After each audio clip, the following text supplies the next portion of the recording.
Thank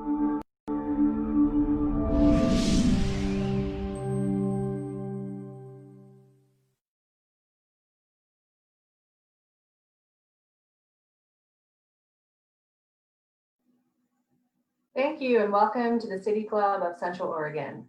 Today's live stream is Respond, Recover, and Rebuild. And we're talking with two leaders in the nonprofit and philanthropy sectors. And we're going to be hearing from them what they're learning and hearing and helping us answer the question, is getting back to normal going to be enough? My name is Ann George. I'm on staff at the Oregon Community Foundation, and I'm located here in the Central Oregon office. I'm a longstanding member of City Club's program committee, and I'm honored to serve as today's moderator. Before we begin the program, I have a few announcements. First, I'd like to give a shout out to City Club's annual sponsors. Without their support, we would not be able to bring you today's live stream. Today's live stream is also made possible by Connect Central Oregon, a nonprofit launched with the assistance of the OSU Cascades Innovation CoLab. City Club has been disrupted by the coronavirus pandemic and its impact on public events. If you watch and enjoy, please consider making a donation. If you've been toying with the idea of becoming a member, now would be a great time to sign up. Your support during this challenging time will help ensure your City Club is ready to bring you back together in person for conversations of consequence that help our region thrive. Speaking of membership, we have a short clip from City Club member Taylor Thompson to talk about it.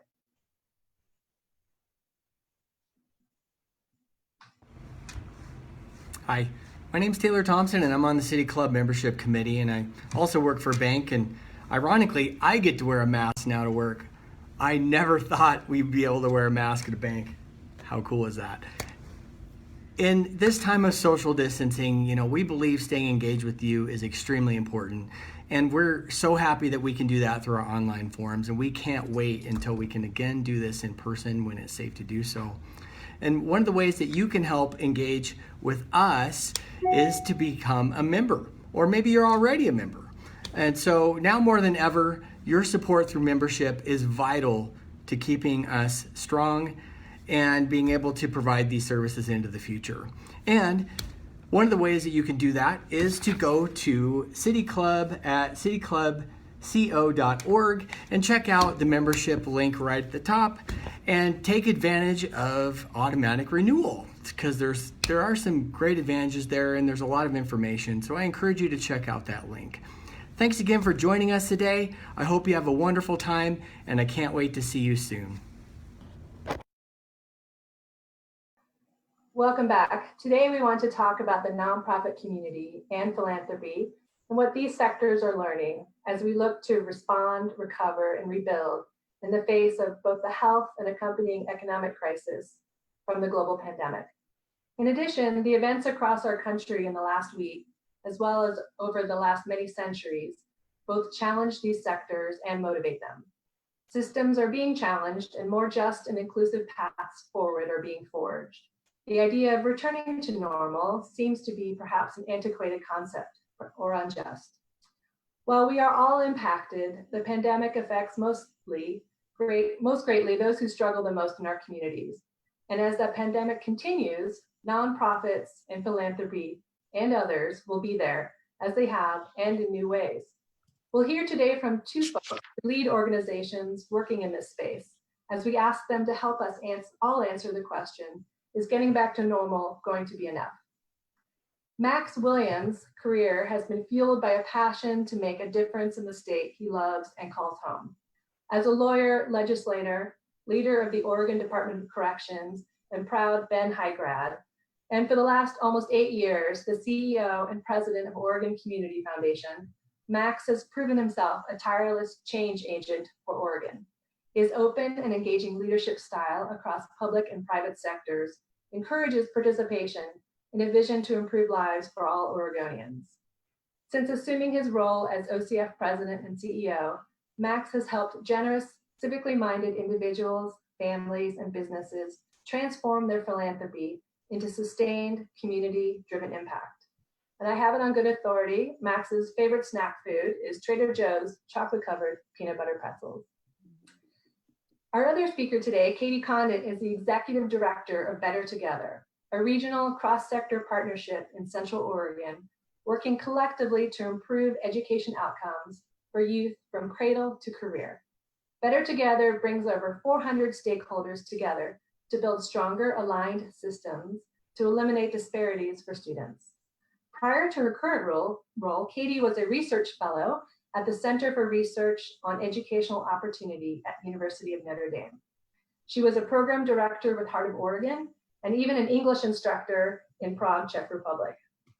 She has served or is serving a variety of organizations as a CASA volunteer, Central Oregon Intergovernmental Council board member, committee member of the Central Oregon Latino Partnership Program, and a member of the United Way Trauma Resilience Adverse Childhood Experiences Steering Committee, and many more. Her favorite snack, for those still paying attention, is chocolate. We're going to go ahead and get started. I want to welcome Max and Katie. Thank you so much for being here. I'm hoping that you two could tell us a little bit about your organizations to kind of ground us in our conversation today. Max, maybe we could start with you. Sure, and thank you again for the invitation to be here. It was just, I think, last September that I had a chance to talk to the City Club, and so I appreciate being asked back for this special program. The Oregon Community Foundation is a 47-year-old public philanthropy, and we work with donors all across the state in helping them establish long-term charitable legacies.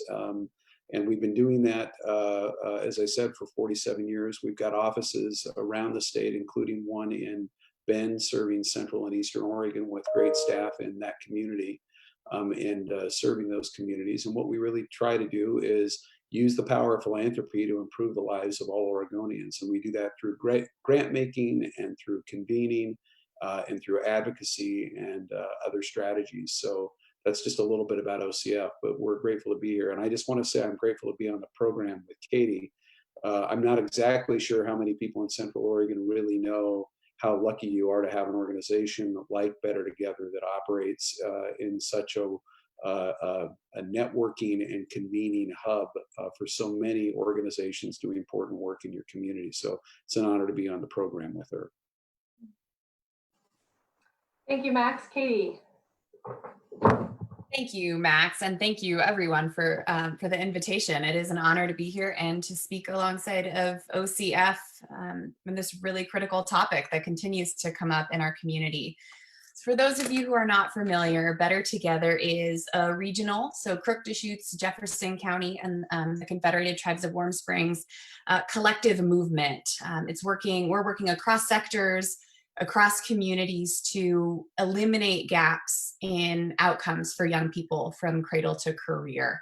And so we work everywhere from the early learning space up into post-secondary, higher education, all with an effort to ensure young people have what they need to thrive in our communities. As Anne mentioned, we're a partnership of over 400 stakeholders. I imagine many of you in the audience have participated in one or more of our initiatives along the cradle to career pipeline. As Max mentioned, we act as conveners, facilitators, to elevate work that we really strive to be community-led, community-driven by and for the community. And so our structure, it really requires us to be human-centered in our design and to come together in work groups monthly, again, across the community, focused on really specific data-driven outcomes for young people. And so we've been grateful for those of you who have dove into this partnership with us, and for the philanthropy sector and OCF for helping us start this collective work and continuing to support it. Thanks, Katie, and thanks, Max, again. I'm hoping the two of you could tell us what you're seeing and hearing in the nonprofit sector and in community since mid-March, when the social isolation rules and practices began in Oregon. And Max, I'd love to start with you for more of a statewide look, and then Katie will talk more about Central Oregon specifically. Yeah, sure. Thanks for the question, Ann. I think, we've never had a point in history like this where I think we all collectively sort of went off the cliff virtually at the same time. And that's true if you were in the private sector, the public sector, or the nonprofit sector. And the movement towards quarantine and social isolation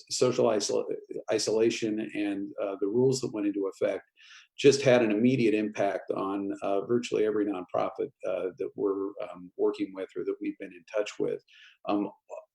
Immediately, I think the concerns were around ongoing operational viability. In other words, were people going to have the resources necessary to deliver on their mission? How were they going to retool their mission when so often those missions couldn't be delivered because of the need for social isolation? So it's been a variety of particular circumstances, nonprofit by nonprofit, but I think it's fair to say there probably hasn't been one that hasn't been impacted. Our immediate response was to activate emergency funds. We established a statewide fund called the Oregon Community Recovery Fund. We established another fund a couple of weeks later called the it's a business continuity or a business assistance fund. So those funds we set up almost immediately, both seeking contributions from our partner philanthropies, individual donors and others, but also a portal to allow nonprofits to seek grant making. And I've got a couple of slides that I'm hoping someone can bring up right now that will just give a very quick snapshot of kind of what our approach has been, and will also give some sense of the magnitude of the problem. So I don't know if someone can bring those slides up now. Stand by, they're on their way.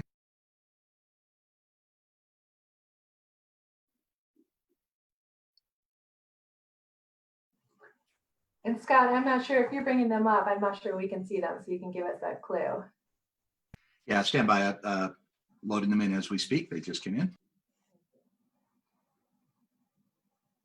So I'll just talk briefly. These slides are going to basically demonstrate, one is the amount of dollars that we both raised and redistributed to community. I think this slide was, the last one was updated a week ago Friday, so it's about a week old. So at this point, we're close to about a $20 million set of grants that we've made across the state to more than 700 organizations, nonprofit organizations around the state, doing a whole variety of issues, but really focused on areas that are being particularly focused on basic services, basic human need, a focus on issues associated with the impacts of social isolation, the issues associated with education and learning loss with the school closures, and similar sorts of interventions. We've also tried really hard to recognize, as Anne commented at the beginning, that this particular set of challenges is impacting the communities who can least afford to deal with it the most. And so communities of color, historically marginalized communities, poor rural Oregonians are paying a higher price in many ways as a result of this pandemic. And so we've tried to really focus that funding as well. One of the slides, and I can't see them, so I'm hoping that someone else can sort of advance them, also shows a breakdown of our distribution of funding statewide. And Central Oregon has received, of that 20 million all over the state, Central Oregon's received about $1.5 million in additional emergent COVID response dollars as a result of that. And so there's a slide that should show that as well. This is just an example. The last one is the need issue. And I think it's worth at least pointing out that while we've been able to activate and use both our own resources and draw resources from other people to help address these needs, $20 million is a nice response, but the demands have been closer to $76 million in requests. And so we're still a long way away from being able to meet all of the demand that organizations have been able to share with us. So that means that we've either reduced grant amounts to try to spread those dollars further, or in some cases just simply had to prioritize among need in a way that would allow us to focus on those groups and organizations that I mentioned that were really on the front line of this issue. And we're hoping to be able to continue to address these needs, at least going forward through the summer, recognizing that philanthropy's amounts that it can put towards this are really going to be insufficient in overall addressing the demand. So I'll stop there, Ann. Thanks, Matt. Thanks for painting that portrait. Katie, can you share what you are both experiencing as part of the nonprofit community and what you're hearing from your fellow nonprofit leaders and community members? Absolutely. I think first and foremost, I would echo Max's point around what this has done is shown a bright spotlight on deep disparities that have existed within our communities far prior to the pandemic. Disparities that come from our systems pushing communities to the margins, the very ones that Max mentioned. And if nothing else, this has elevated the priority to face that head on and recognize where we're failing there. But what comes up to me when you ask about what we're learning, first and foremost, is I have been inspired by the incredible resilience that we are finding in our communities in Central Oregon. There have been robust community-led efforts outside of systems, outside of even nonprofits in many ways, to start up mutual aid funds, to deliver food. Churches and groups have been delivering food to families, setting up systems where families can come access resources. We've had neighborhood organizations stepping up and getting food and resources and paying electric bills. We've had family networks that have been created by community leaders to support mental health for parents and families who are trying to play the role of educators to their children full time. And so I want to highlight the resilience that has been so inspiring in our community, and not necessarily always system led, but community led. It's been powerful. I think we've also seen the power in nonprofits to be nimble and flexible. We have a number of nonprofit organizations backed, frankly, by Philanthropy, who have also been nimble and responsive to say, we recognize your mission might be A, but the community is telling us they need B right now, and you are set up to deliver on that. Our nonprofits in Central Oregon have adjusted and been nimble in a way that I don't know if we knew was possible before we were struck by this. And we're seeing that in Philanthropy too. I think about everything from our family access network advocates out with families and communities through the entirety of this pandemic. The Latino Community Association shifting to provide, funding, worker relief that came down, completely just shifting and investing in capacity. We have childcare providers, because childcare, up to 75% of our childcare slots have been closed in Central Oregon, depending on the region, and providers are coming together to collectively design and solve for that. And so just the nimbleness has stood out to me.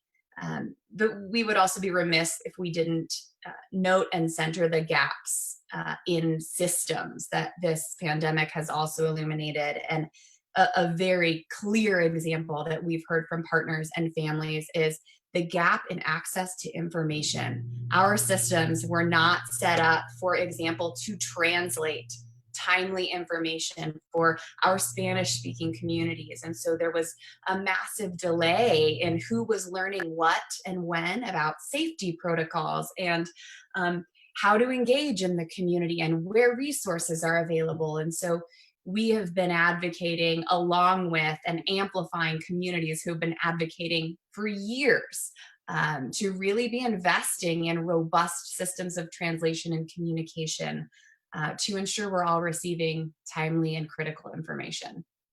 So those are some of the things that we're learning and stand out top of mind for us.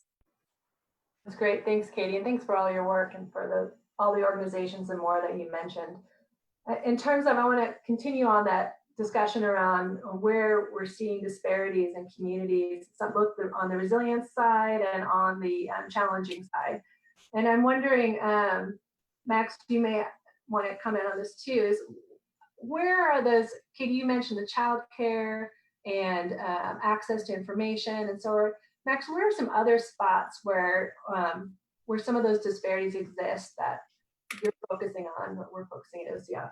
Yeah, it really is in almost every category you would imagine, and so it's hard to narrow. But I would say another great example that I'm sure many of you are aware of and have seen, maybe from your own personal experience with your own children, is the impact on education. The again the families and the students who were least positioned to move to a education at home based model, from a technology standpoint, from a parental support standpoint, from all those factors. It's just made it doubly hard, I think, as we move to this school from home approach. And I think and I want to give a lot of credit to school districts and to teachers and to nonprofits that have been trying to fill the gap with respect to that. But I think none of us were prepared. And it just is, again, one of the examples that shows the disproportionate impact of these challenges for specific communities. I sort of describe it a little bit sometimes like all of these, as Katie pointed out, all of these challenges existed before COVID and before the economic issues associated with COVID. But I think the general positive nature of the economy sort of kept them from being as visible. And when this all happened, it was like the tide went out.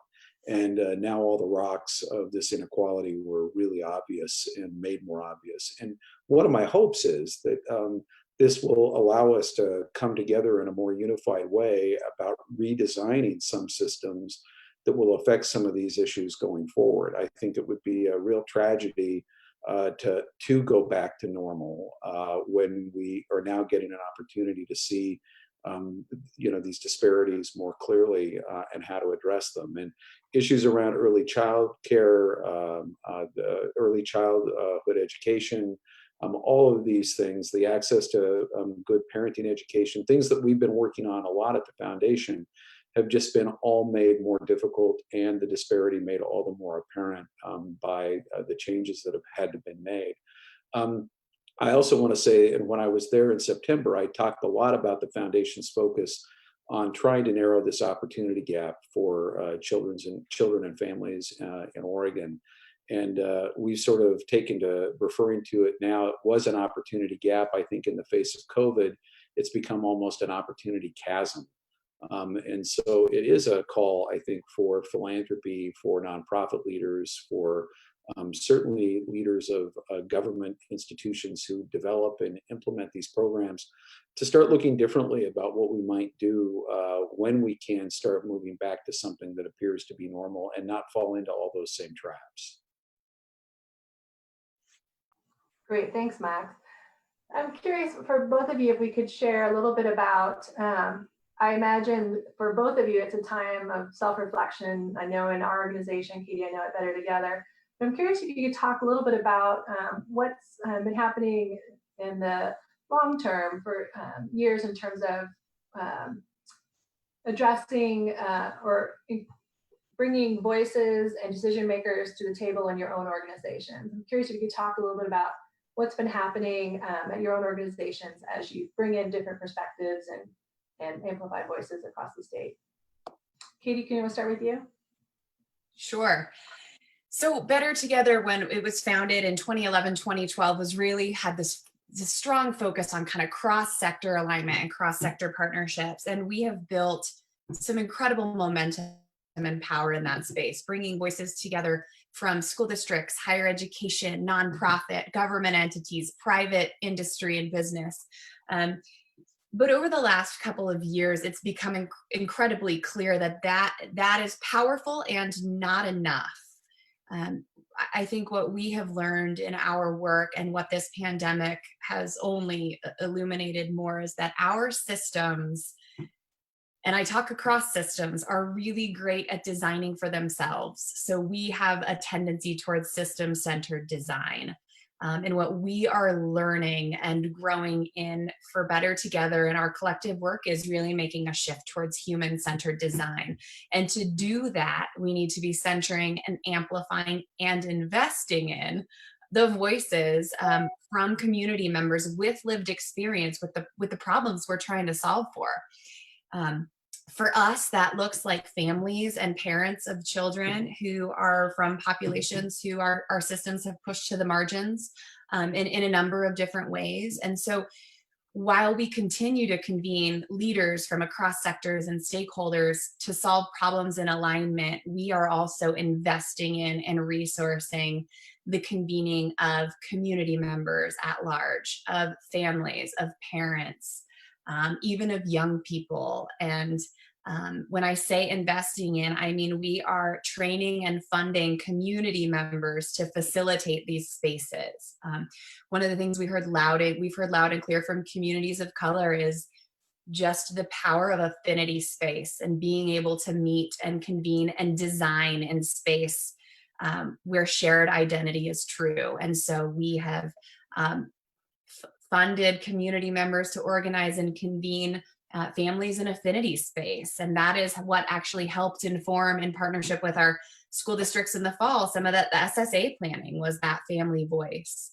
And so what's really important to us is that we are not just engaging and then forgetting about, but that we are consistently engaging in and resourcing those voices to be at the table to co-design. We are building and getting more robust in that space as our priority moving forward. That's great, Katie. Thank you so much. And it sounds like you might be parenting a dog as well. Good for you. Thanks. Max, I wonder if you could share a little bit about what OCF's journey has been for a number of years and what the experience is today. Sure. I think this journey, you got to look at OCF as a statewide community foundation. And so we're serving all four corners of the state. And one of the things we did early on at OCF was to build regional leadership councils around the state where we invited community members from lots of communities where it was clear OCF was never going to have a permanent office or a permanent staff member to sit with us as sort of the eyes and ears and voice of those communities. And so to a great degree, OCF has been actively involved in sort of listening to and being in community through this incredible group of volunteers that sort of keeps us grounded in places like Sisters and John Day and Mitchell and places like that to be connected to communities. So that's been part of our effort. We also have relied for years on volunteer grant evaluators around the state who assist us in evaluating grant requests. And these are people, again, who live in community and who understand what the impact of a particular organization's effort around a particular issue might be. And we've benefited a lot from those connections to community and helping us understand how to best use our resources. I think more in the last decade, there has been a focus to really acknowledge that we have not always been hearing from all voices in the same way and with the same opportunity. And so it's been an effort on the part of the foundation to really work on our issues of equity, diversity, and inclusion, and that includes increasing diversity in our board membership, increasing diversity among our leadership council members, increasing diversity among our grant evaluators, and then creating additional spaces and areas to bring communities that have otherwise maybe not felt as connected or supported by philanthropy into those conversations. And so we're in our probably at least 15th and maybe it's a little longer than that year of a relationship with something we call our Latino Partnership Program around the state, which is active in the Central Oregon area, again, to try to deepen our connection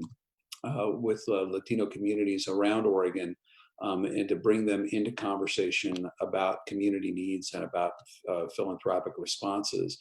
In the last couple of years, we've launched a Black Student Success Initiative at OCF to really address the incredibly disproportionate outcomes for Black students around the state in our education system, and are using resources and more importantly, the convening of that community to try to figure out what are the tools that could begin to level that playing field and make a more significant difference than what we've been able to experience thus far. So we were also actively involved in putting input into and trying to help communities support the kind of convening to work on the Student Success Act, and specifically targeted again at those marginalized communities. So it's been an ongoing effort, and it will continue, I think, to be an ongoing effort to try to build those deep and authentic relationships with community. And that's one of the reasons we support organizations like Better Together, who are really modeling what that looks like over the long term in community, and how that can have an impact across systems that, as Katie said, were really built sort of from a business model about how things should work, as opposed to really sort of asking the customer what you really need. And that's really the flip that I think all of us are in the process of trying to imagine at this point. Thanks, Max. One of the questions we're hoping to try to start to answer is the idea, is getting back to normal going to be enough? And the nonprofit sector fills a critical role in our communities. We've been talking about that, and direct services, providing food, shelter, housing to those in need, addressing social isolation, environmental needs, creating educational access. I think people are curious to know what the impact of projected state budget shortfalls might be for communities and nonprofits. And I'd love to hear both of your thoughts. And along with that, if you have any sense of whether or not any nonprofits or the nonprofit sector, if nonprofits are likely to fail, and if they are, well, government can't or won't step in to fill that gap, what happens then? So both the idea of what are projected cuts going to mean, and then what does that mean for the nonprofit sector as we move forward? And Max, maybe we'll start with you this time. Sure. I would just say that, we've looked at the state budget projections probably like many of you have. And I think in sort of this biennium, it's somewhere between $2.5 billion is sort of what they're thinking the reductions are going to be. As a former head of a state agency, when the governor talks about 7.5% to 14% cuts across the board, it sort of curdles the blood a little bit, recognizing how complex so many of these systems are, and what those kinds of reductions would mean to a current service level operating budget. So I have a lot of empathy for my colleagues, my former colleagues, and those people in those roles right now who are trying to figure this out. The challenge is that the next biennium, actually, if things get worse, not better, even if the economy starts to rebound, you'll remember that revenue is a lagging amount. And so, taxes are sort of caught at the period of time in which the revenue has actually been earned by individuals.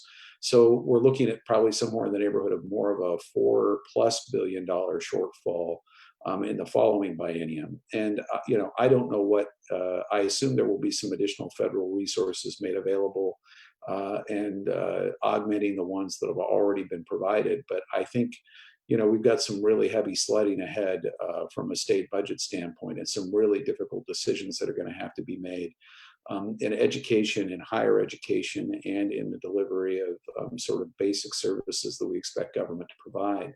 For nonprofits that rely on those contract dollars, in other words, they're assisting government through contracting in the delivery of those services, I think there's going to be some really challenging times ahead as those contracts potentially get reduced at the very time the need is greater. And so there is a role for, as I said, for philanthropy to play, and we're trying to pace our own resources out in a way that gets emergent money out today to organizations that we know are delivering basic service and those other key services that the communities need, and simultaneously managing our resources, recognizing that this is not a 2-month or a 3-month crisis. This is likely an 18 to 24-month crisis before we start to see some level of normality return and systems start to kick back in at funding as people get back into employed positions, et cetera. So that's much of what we're considering.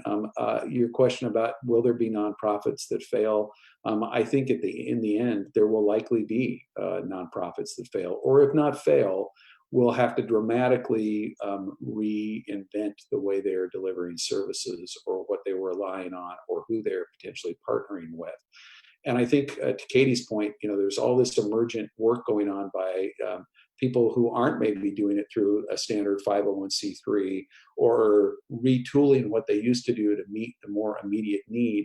And I actually think that there will be great examples of innovation in this process. And that's one of the things that we hope to be able to support from a foundation's perspective, is not necessarily answering the question of how do you keep doing the same thing you've always done, but how can we help you do the thing that is most needed now, and that can help you get from where you are now to when there's a longer term set of stable resources available. So, and I'd love to hear Katie's reaction to that, actually.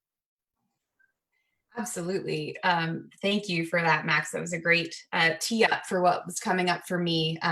The first thing I want to say, and I want to say this as strongly as possible, is that getting back to normal is not only not enough, it is not okay. And that is Better Together stance on where we're at currently. Normal was not okay for too many people in our community, too many whole community sectors, identities, people with lived experience were not thriving. And so I hope we know that. And I think that amplifies where Max was going. And I think that is going to require us, I appreciate that mention of innovation, but to think and design differently, again, through that lens of human-centered design. And I think we can do it. We've started to do it. There, we have potential, especially in a community like Central Oregon. The right pieces are in place. And frankly, we have some incredible leaders within our community who are leading from the grassroots, and that is what it's going to take as well.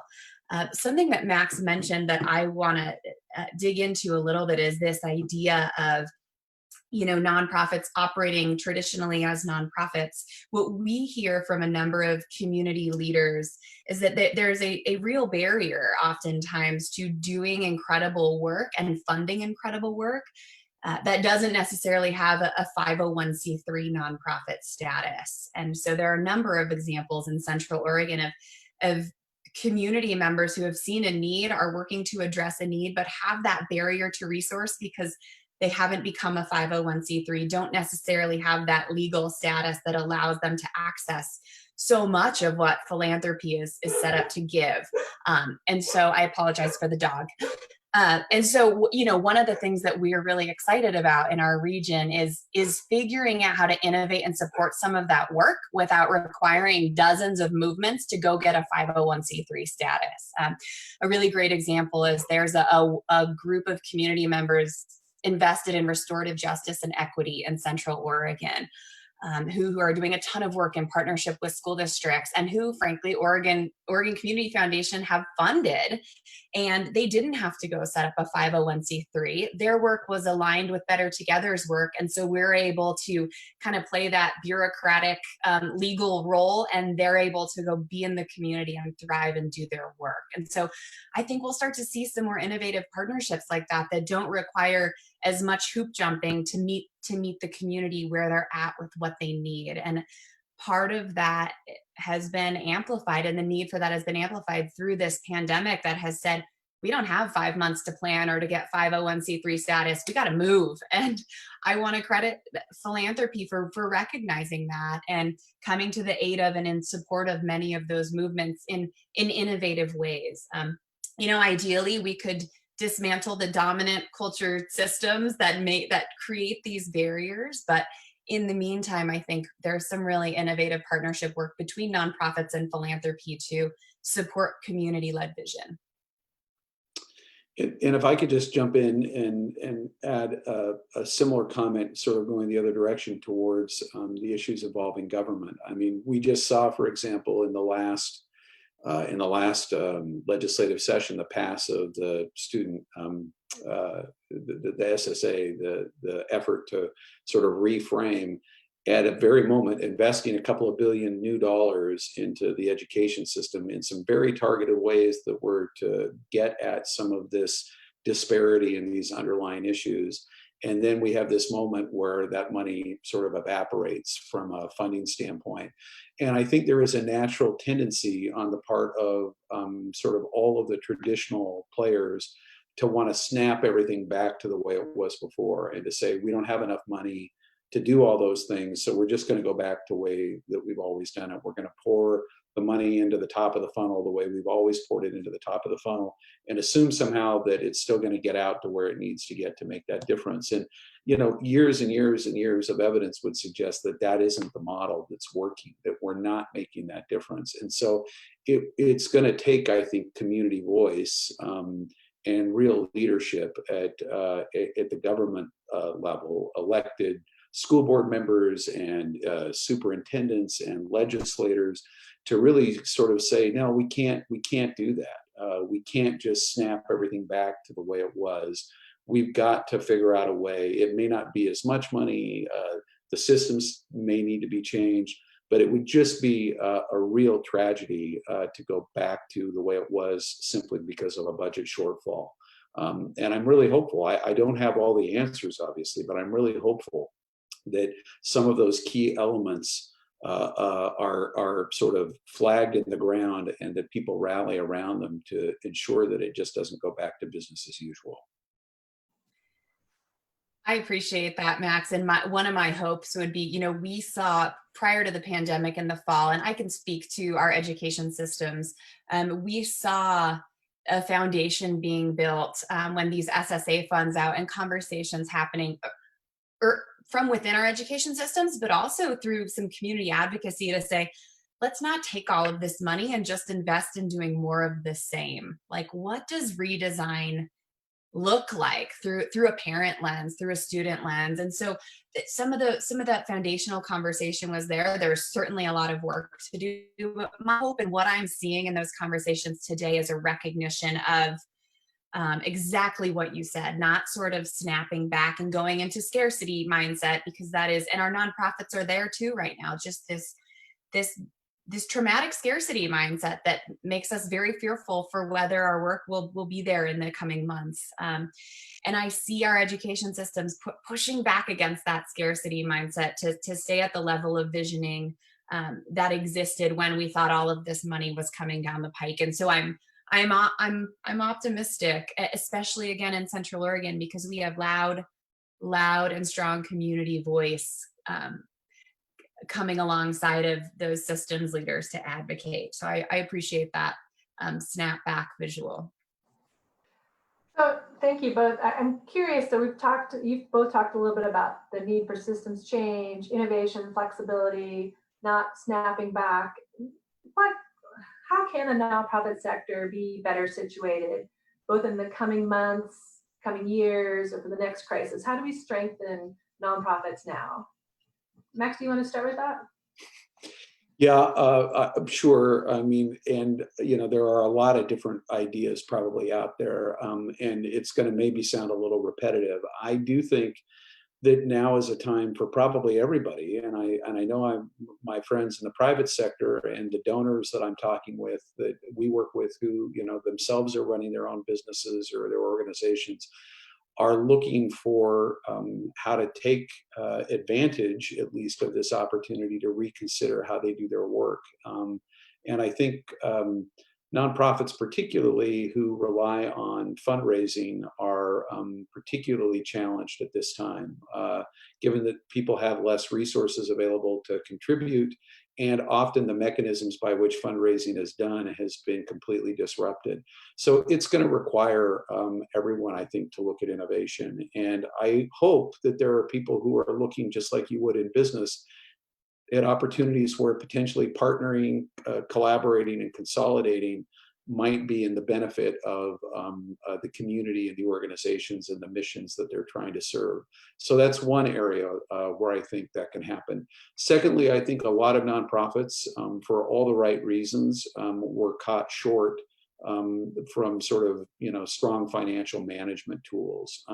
No one expected, that we would be in a situation where we would have to all jump off the cliff at the same time.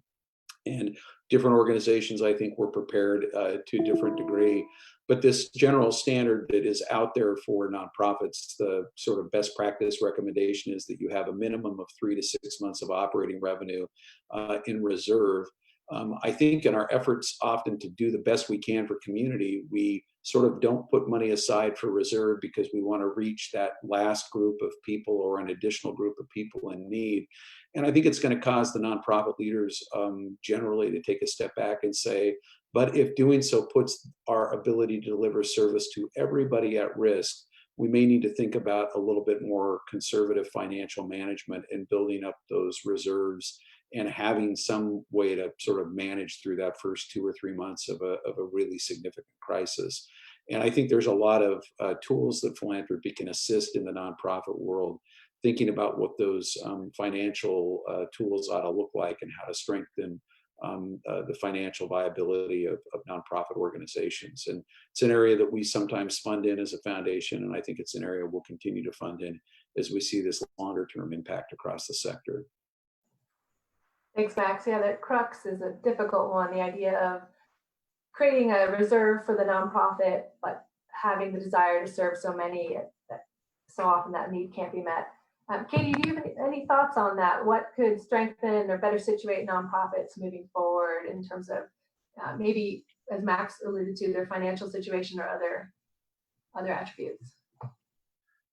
Yes, I agree with. I think there is a role, Max, you touched on this a bit, but there could be a role for philanthropy to partner in different ways with nonprofits in terms of getting them set up with and or helping supporting nonprofits to develop systems to be more financially sustainable, robust, have those reserves. I think there's a lot of expertise in philanthropy there that I think could come into partnership and alignment with nonprofits.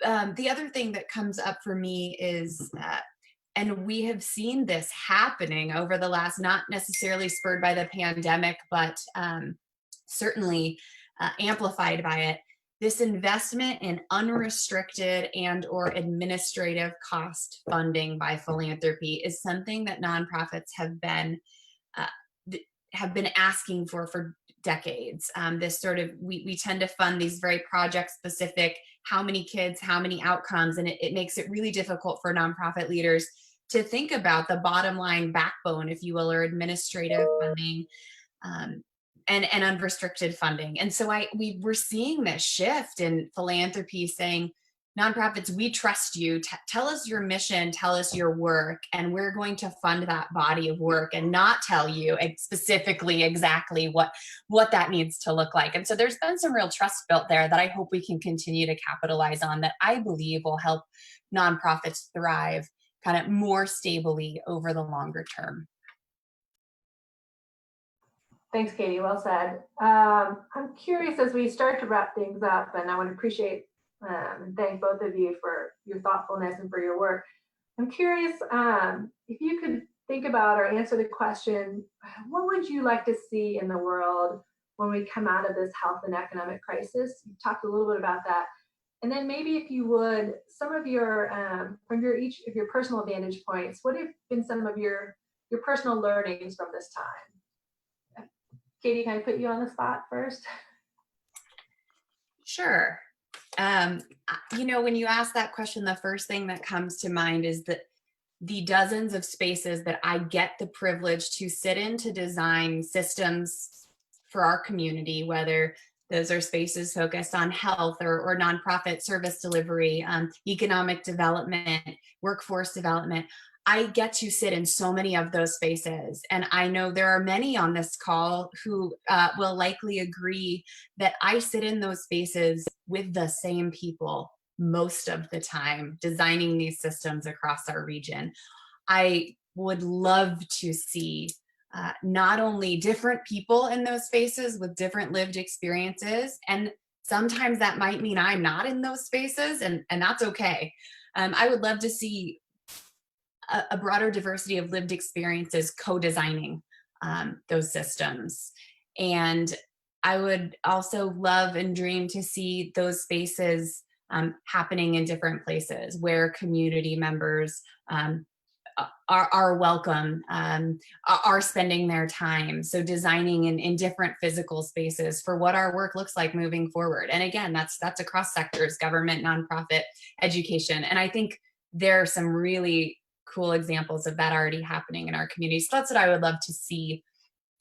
Personally, I think this pandemic has shown me and doubled down to me, and that I have so much more to learn.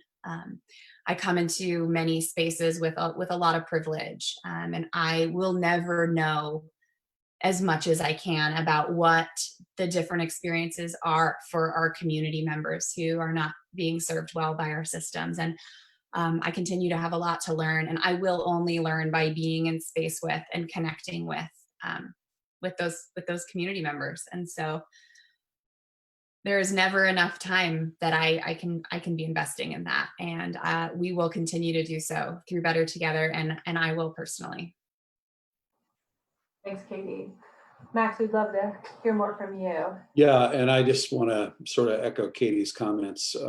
I think about the humility in which we have to approach this work at the time, and if people weren't finding that humility before the COVID pandemic and then the events of the last 2 weeks, I sure hope they're finding it now, because I'm certainly humbled by the challenges that we're facing as a nation, certainly globally with respect to the pandemic, and these underlying issues of economic equality and persistent institutionalized racism that we see still evidencing itself in so many ways.